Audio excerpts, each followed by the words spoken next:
Sister Parvati, thank you very much for introducing me. And I am very happy to be with all of you, dear brothers and sisters, this morning in Bangalore City Lodge. And before I start, I extend my warm and hearty greetings and best wishes to all members of the Bangalore City Lodge, Karnataka Federation, and especially to those who are present here during the program today. I'm thankful to Brother Sridhara, though he didn't happen to be here, probably some engagement there, so for inviting me here and to have some time to share with you some of the ideas about divine wisdom and science. This is one of the articles which I have included in my book Theosophy Blooms, of which many copies were sent to Brother Sridhar, and many of you probably would have got it. Little loud. If any of my voice goes down, kindly raise your hand. Now it is okay? Mic lifted.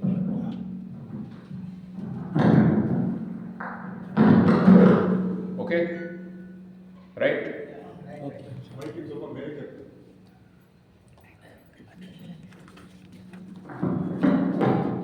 No, that's it. Okay. Oh, right. I think some people are sitting, they can come nearer. Chairs are vacant, please. Who are sitting in the rear most seats can come nearer. ಹಿಂದೆ ಯಾಕೆ ಕೂತಿದ್ದೀರೋ ಎಲ್ಲ ಮುಂದೆ ಬನ್ನಿ ಕೇಳಿಸುತ್ತೆ ಅಂತ Seats are vacant. They want to provide the- Okay. So, as you know, Theosophy, one of the description is synthesis of science, religion, and philosophy. Why? Because these three are the main streams of human thought, and the thought is medium, and thought is the medium through which we develop our mental faculty, intellectual faculty, and also spiritual faculty. And therefore, all these three streams are important, but then we have to discriminate what is good or what is bad, what is right, what is wrong, in all these things. In religion also, theosophy, religion also, philosophy also, and science also. And as most of you who are students of theosophy are familiar that our original founders, Brodsky, and then later on, when we sent another second generation leaders, whatever they wrote, they always brought out two aspects. What is wrong, both in religion, science, and philosophy, and what is right. And also they try to say what should be correct religion, what should be correct philosophy, what should be correct religion. So in that, having said that, coming to today's subject, the divine wisdom and science, as you know, one of the descriptions of theosophy is divine wisdom, Divya Pragya Brahma Vidya, that is said. So this is science also, and religion also, philosophy also. When we say divine wisdom and science, that means we compare most of the principles of the divine wisdom or theosophy with modern science, which originated about 1800th century or 1700th century, that is modern science. Divine wisdom or Brahma Vidya in Sanskrit or theosophy in Greek and science, all these terms are same. What is the purpose? They seek truth. In fact, Madame Brodsky, when she writes Secret Doctrine, she says the whole purpose, there are many purposes, and whole main purpose is to lead the reader towards the truth. So that is the ultimate aim of every true science, every true philosophy, every true religion. So whether that concept of any of these is leading towards the truth, that from that we have to examine. But modern scientists, they seek for truth at the physical level.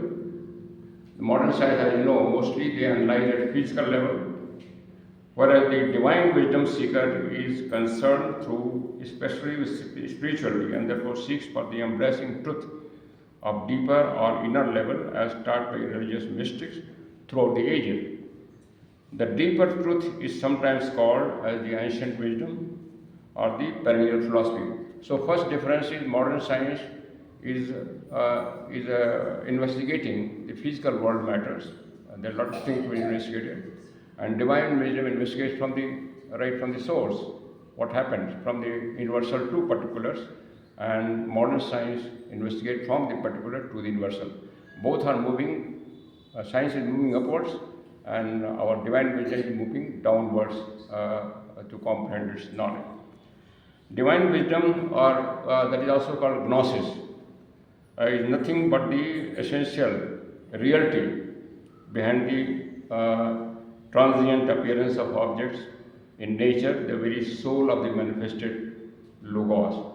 So divine wisdom goes to the essence of things, to the soul of the things, to the spirit of things.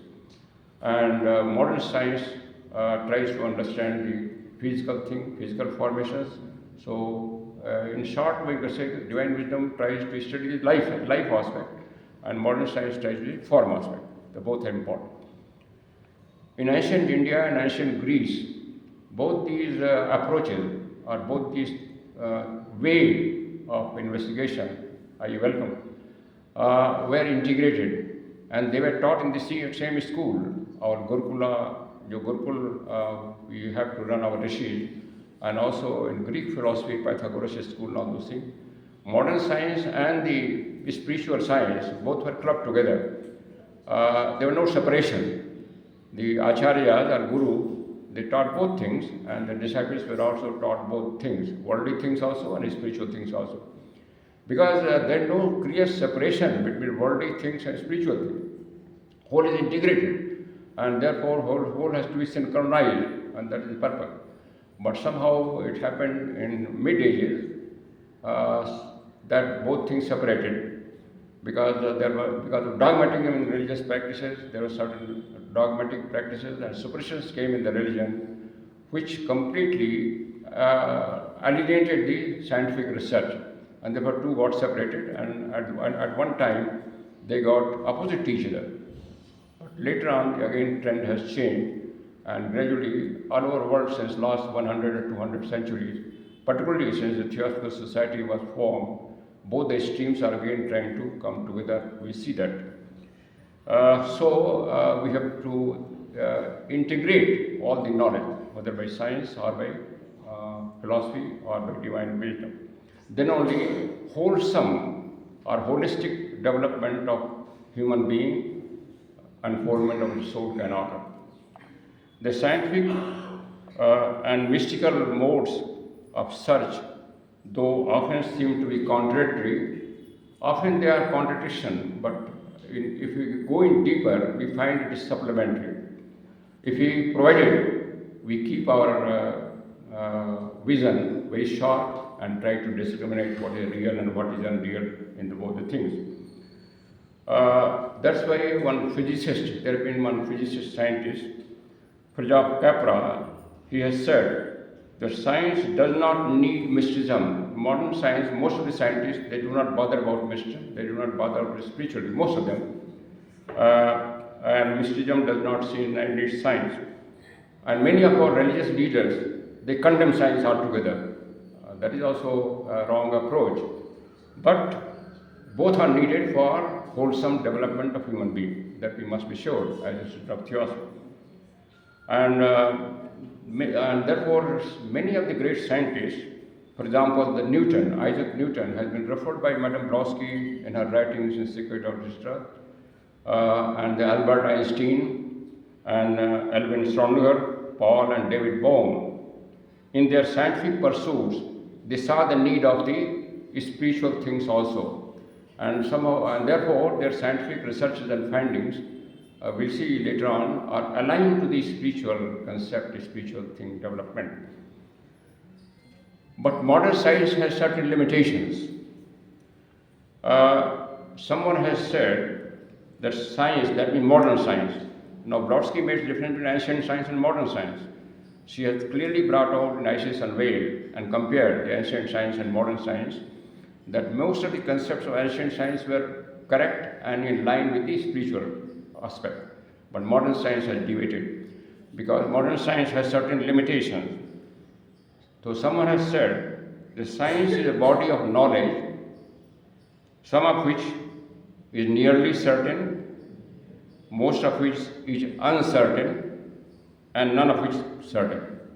this very definition. The science as is today, it does not tell anything certainly. There is always changing aspect is there. Ancient scientist Faraday, this is quoted in, by Brodsky also, he said that not only could he never presume to pronounce whether force was a property or function of matter. He's talking about force. You know, science studies force, matter, energy, and all those things. These are the domain of the science. So Faraday said that he tried to presume and he tried to know whether force was a property or function of matter. What is property or function of matter? But he actually did not know what were merely the word matter. He said he did not know. Such great scientist saying he did not know what is matter. There was a time, he said there was a time, he added, when he believed that he knew something of matter. He said in my beginning of career, I knew that I knew something of matter. But when I am now aging and I have been so many pursuing science, now I realize I know nothing of the matter. When he says nothing matter, he is not knowing, he is expressing ignorance that he does not know the essence of matter. So this is quoted in Secret Doctrine 1, page 510. And therefore he says, I am utter ignorance of the nature of nature. I am utter ignorant of nature of nature. So, and similarly, a well-known remark of Newton said, Isaac Newton, as I mentioned to you, he was also a great scientist who brought out the law of motion, action, reaction, and all those things. He says, I do not know what I may appear to be the world, because world was considering a great scientist. But he himself said that I do not know what I appear to the world, but to myself, I seem to have only like a boy who is playing on the seashore, and there are some pebbles, and I'm collecting some smooth pebbles, but there is vast unknown ocean and heaps of pebbles are lying there.